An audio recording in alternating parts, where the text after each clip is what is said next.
Labdien! Vēlamies piedalīties lielajā talkā, kuras nosaukums ir Pastāvēs, kas pārvērtīsies.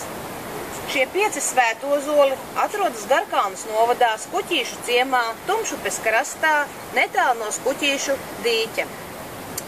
Šie 5 ozoli ir neparasti ar to, ka viņu apkārtmērs ir sākot no 3 metri, un lielākajam ozolam apkārtmērs ir 4,5 metri.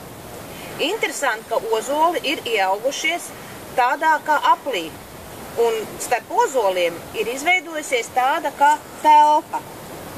Šī telpa ir tāda kā istaba, un nokļūstot šajā vietā, rodas patīkamas pozitīvas izjūtas, un šī vieta ir lieliska vieta priekš meditācijām.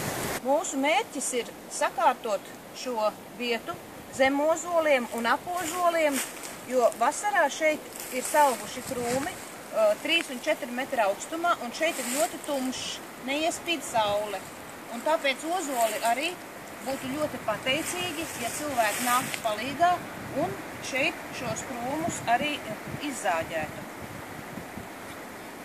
Ļoti jauki būtu, ja arī talkas laikā mums izdotos sākt veidot taku uz ozoliem. Taka domāta ir Latvijas iedzīvotājiem, Garkalnes iedzīvotājiem ar bērniem, lai šeit nāktu, sakārtotu savu enerģiju un aizbrauktu laimīgi uz savām mājām. Uz tikšanos talkā!